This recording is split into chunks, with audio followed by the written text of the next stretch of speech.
저는 부천 세종병원에서 근무하고 있는 박하욱이라고 합니다. 탑의하다가 좀 만날 수 있는 유주하지 못한 상황에서 대처하는 했던 그런 몇 가지 경험에 대해서 말씀을 드리겠습니다. 아까 이한철 교수님 강의 때 올라가면서는 안 터진다 그랬는데 올라가면서 터졌던 톨토스한 일리아가 아틀입니다.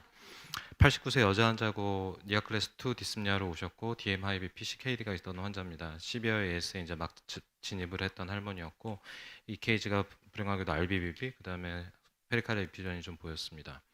환자는 굉장히 71도 호라이젠탈 아울타였고 아울타 그 밸브 팁에는 심한 칼시피케이션은 없었고 여기서 보시는 것처럼 일리아가 아트리가 이렇게 굉장히 톨토스한 그래서 뭐 이한철 교수님 아까 말씀하셨지만 이 각도가 도저히 왼쪽으로 각도는 어렵고 오른쪽으로 들어가겠다라고 생각을 했습니다.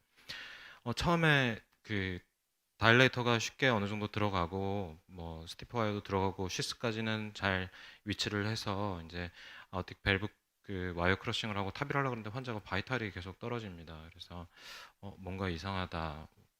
이퓨전이 생겼나 하고 TE 봤는데 없었고요. 뭔가 이상해 찍어보니까 행여나니까 일레가트리가 터졌습니다. 다행히 저희 병원 뭐 그 SNG 스텐 그라프트가 항상 스탠바이 되어 있기 때문에 그라프트 2개 넣고 바이탈은 안정화시켰고요.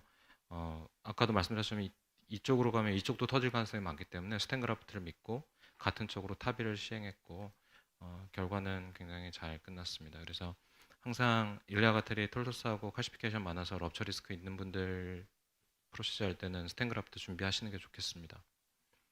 두 번째는 와이어와 카테터 넘어가기가 되게 힘든 이런 93세 CBIS 할머니였고요. 뭐 전장 아우타 전장에 걸쳐서 굉장히 심한 칼슘과 밴딩이 업도면 아우타에서 관찰이 됐고 이 각도도 심상치 않습니다. NCC에 굉장히 청키한 칼슘 노들이 보였던 할머니고 여기 보시면 이렇게 굉장히 심한 아우타 밴딩이 보이고 와이어는 뭐 큰 무리 없이 넘어갔는데 도저히 카테터가 힘을 받지 못해서 넘어가지를 못합니다. 다행히 카테터 팁이 여기서 고정이 된 양상이어서 다른 테르모 스티픽스로 바꿀까 하다가 그냥 암플란트 슈퍼 스티프 나와 있던 게 있어서 그거를 그냥 다이렉트하게 찔러서 들어갈 수가 있었고요. 환자는 페리페랄 아르마다 5.0에 40발룬 그거는 앞에 팁이 테이퍼드 돼 있기 때문에 비교적 쉽게 이렇게 넘어갑니다. 그래서 살짝 발룬을 하고 이 와이어는 빼고 이 발룬 놔둔 상태로 사파리 와이어로 체인지해서 시술은 무사히 잘 마쳤습니다. 아우팅 루트에서 딜리버리 시스템이 잘 지나가지 않는 경우들도 있습니다. 81세 여자 환자분이고 DM이 있었고 81세 남자 환자분이고 DM이 있었고 CT에서 스리베슬 디지가 있었지만 환자 치료 원치 않아서 메디칼 세라피 했고 모더레이트 AS 환자였습니다. 환자 증상이 생겨서 찍어본 에코에서 이젝션은 괜찮았지만 없던 RCA 월모션이 생겼고 CBAS로 진행을 했습니다. 다행히 EKG는 LVH 외에 큰 문제는 없으셨고 에코에서는 심한 이런 아웃디 밸브 모션 리미테이션이 보입니다. 환자는 CT 분석을 했고 그 밸브에서 NCC와 RCC 밑에 칼슘 노들이 거의 뭐 LVOT 쪽까지 이렇게 진행됐던 굉장히 하이 리스크의 애뉴러스 모양을 보이고 있었고 코로나 라이트는 12mm, 19mm로 비교적 괜찮았고 칼시피케이션 분석을 보면 별로 탑의하고 싶지 않은 그런 모양입니다. 환자 코로너리 엔지오그래피를 했고 RCA 프록시말에 굉장히 타이트한 스테노스가 관찰됐고 요것 때문에 이번에 증상이 생기셨던 거 아닌가라는 생각이 들고 랩트에서도 랩트 메인 디스탈의 트루바이퍼케이션 리전이 굉장히 심한 리전이 보입니다. 환자한테는 수술 권유했습니다. 건장하고 건강상의 문제가 없어서 수술 권유했고 AVR하고 캐비지 받으시라. 하지만 환자는 심지어 저한테 자기는 미니멀리스트 탑의를 받고 싶다라고 어디서 듣고 오셨는지 이야기를 하셨. 저희 기관 미니멀리스트 탑의 거의 안 하거든요. 마취과 워낙에 그 코어가 좋아서 맥을 걸어달라고 그래도 제네럴이 편하시다고 제네럴 걸고 나가셔서 항상 T 보고 하는데 미니멀리스트 탑의를 해달라고 그럽니다. 그래서 CT에서는 이런 LVOT 칼시피케이션 심한 하이리스크 애뉴루스를 가지고 있었고 에어리아는 에드워드 분석에서는 438, 저희 병원 414, 아마 430 보더라인 사이즈인 것 같습니다. 그래서 계획은 오신 날 RCA PCR 했고요. 다음 날 제너럴 아네스테시아에서 T 넣고 보드라인이었지만 작은 발론을 오버필해서 하이 임플란트 하는 걸로 결정했고 그 다음에 메인 프로시저를 하기로 했습니다. 첫날 뭐 RCA PCI는 비교적 심플하게 2DS 넣어서 잘 끝났고요. 다음날 이제 타비를 시행하는데 아울타를 보니까 굉장히 뭐 일리아 가틀의 심한 석회화와 네가티브 딜 모델링 그다음에 이렇게 돼 있어서 특히나 오른쪽 아틀의 펑처 사이트는 에피가스틱 아트리가 굉장히 많이 발달해 있는 그런 환자라서 잘못 펑처를 하면 요거 해서 서큐테니어스 헤마토마를 심하게 만들 가능성이 있어서 랩트로 들어가기로 했고요. 랩트도 보면 한 5.7 뭐 그래서 디바이스는 지나갈 수 있겠다라는 생각이 들었습니다. 여기서 이제 칼슘이 심했던 부분에서 이제 밸브가 잘 안 올라갑니다. 밸브가 잘 안 올라가고 뭐 제 힘이 빠져서 최영준 선생님도 좀 도와주시고 해가지고 요 이제 일리아가텔이 좁아졌던 데를 극복을 했고요. 위로 올라가서 보는데 이게 웬걸? 저희가 올라가면서 너무 힘을 줘가지고 사파리 와이어가 아우터 루트로 빠져버렸습니다. 그래서 뭐 그 회사 뒤에서 서 있는 친구의 얼굴이었을 것 같고요. 뭐 사람들은 웅성웅성하고 있고 이걸 밸브를 시스템을 다 빼면 이거 다시 버려야 되는데 차 한 대 값이고 한번 요런 시스템이 있으니까 잘하면 얘를 살려서 와이어링을 할 수 있지 않을까라는 생각을 했었고요.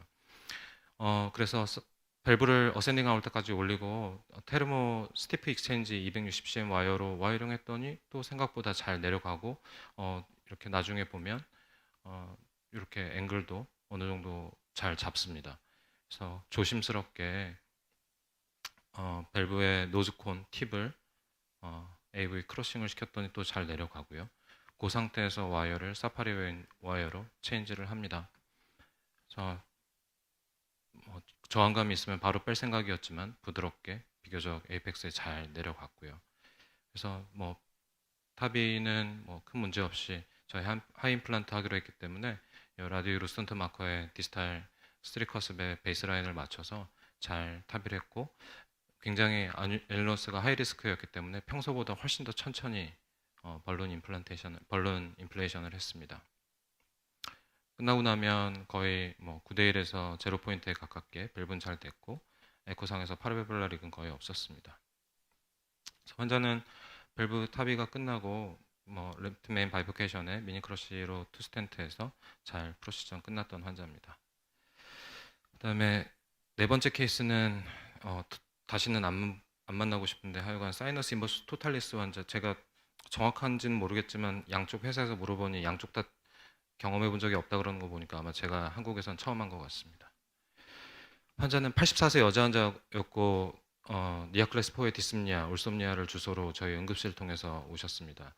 원래 12회 에이스가 있었던 환자분이고 사이너스 인버스 토탈리스 있어서 수술 권유해 드렸었는데 수술을 안 하고 버티고 메디컬 세라피 하고 계셨고요. 환자가 못 견디고 오셨습니다.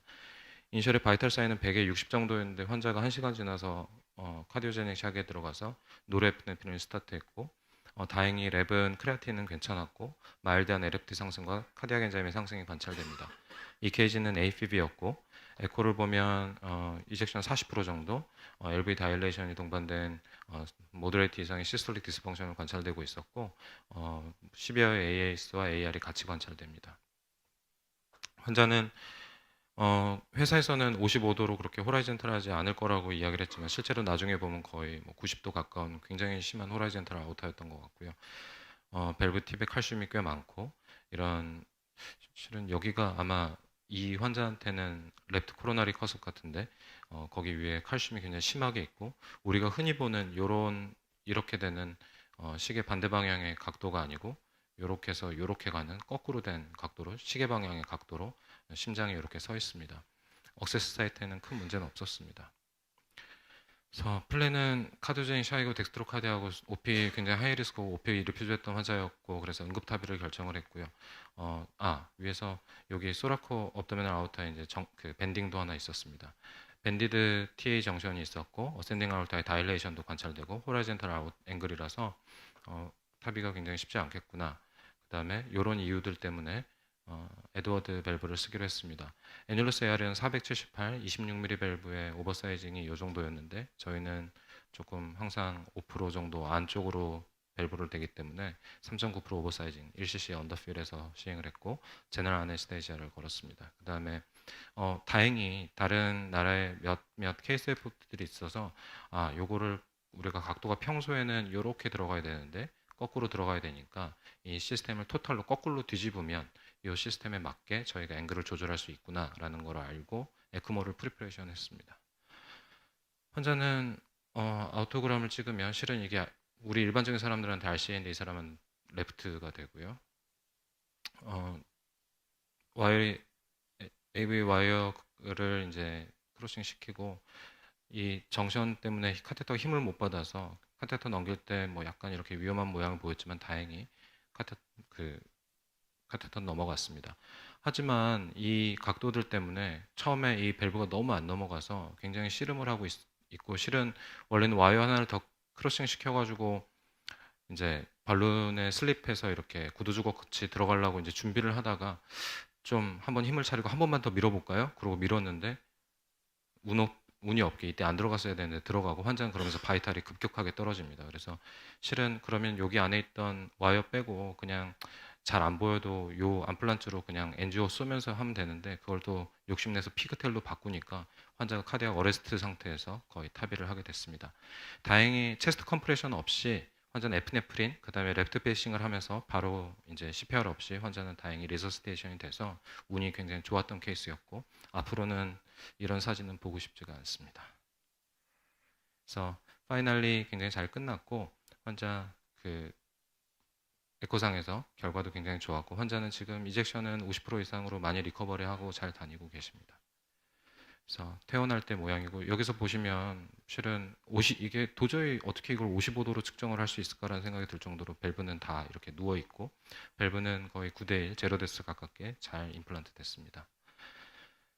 마지막 케이스입니다. 밸브 인폴딩 됐던 케이스 하나 보여드리겠습니다. 70세 여자 환자고 니아클리스 3 디스프니아로 오셨고 풀모널 이데마 동반됐고 에코카디오그램에서 이젝션 22% 굉장히 시비어 엘비티 시스톨릭 디스펑션이 동반됐던 환자입니다. 시비어 AS가 이젝션 22%에도 불구하고 들어왔고 풀모널 하이퍼텐션이 굉장히 이제 심한 편이라서 OP 리스크에 굉장히 하이 리스크라서 타비가 결정이 됐습니다. 업도널 오베시티가 굉장히 심했던 분이고 밸브 팁에는 칼슘은 다행히 심하지는 않았고 이렇게 펑처 사이트에 이렇게 심한 복부 비만이 있어서 실은 이게 굉장히 처음에는 제일 큰 허들이었습니다. 환자는 딱 에볼루트의 보더라인에 걸쳤고요. 딱 72.3의 이런 페리메타를 딱 보여서 이걸 어떻게 해야 될까. 하지만 뭐 애뉴러스에 칼슘이 별로 없고 이쪽에 험악한 몰폴로지는 아니어서 충분히 환자 연세도 젊고 그래서 큰 밸브를 하자 26으로 하자 이렇게 결정이 됐던 환자입니다. 밸브 뎁스 처음에 임플란트 뎁스 괜찮았고 중간까지 풀었는데 뭐 별 문제가 없어 보이는데 T상에서도 예, 밸브 뎁스 괜찮았고 마이트랄 밸브에 뭐 모션 리미테이션 없이 잘 가고 있습니다. 하지만 그래서 다 풀었더니 뭔가 T 보시는 분이 좀 이상한데요? 그래서 돌려봤습니다. 그랬더니 밸브 프레임이 이렇게 안으로 하나가 이제 말려서 이렇게 밸브 인폴딩이 된 겁니다. 그러니까 밸브가 이쪽 크라운은 잘 풀렸는데 여기는 자기 밸브에 눌려서 다 안 풀리고 안으로 이렇게 들어와서 뭐 아직도 시비어 S를 만들고 있습니다. 이분을 어떻게 할까? 오버사이징을 했기 때문에 오버사이징 26% 정도 했는데 이분을 어떻게 할까? 다행히 어센딩 아울타가 그렇게 크지는 않았던 분이라서 그러면 이 윗부분 이제 스텐 스트럿을 위에 먼저 이제 벌룬을 위쪽으로 해서 위에를 앵커링을 하는 것처럼 위에를 먼저 펴고 그 다음에 아래를 피면 점프업 되거나 그럴 가능성이 좀 적지 않을까라는 생각이 해서 지메드 22 발룬으로 먼저 위쪽을 먼저 폈고요. 다행히 잘 위에가 이제 펴졌습니다. 펴지고 그 다음에 아래쪽도 좀 왔다 갔다 해서 좀 위험하긴 했는데요. 아래쪽도 충분히 실링을 시켜서 나중에 파이널리 얼토그램 괜찮았고 T에서도 좋은 결과를 보여주었습니다. 그래서 팔로업 CT까지 크레아틴 좀 높으셨지만 팔로업 CT까지 찍으셨는데 예, 아주 만족스러운 결과를 잘 확인을 했습니다. 뭐 제가 지금까지 보여드린 케이스에 뭐 테이크홈 메시지를 드릴 건 없어서 오늘 발표는 이걸로 마치겠습니다. 감사합니다. 네,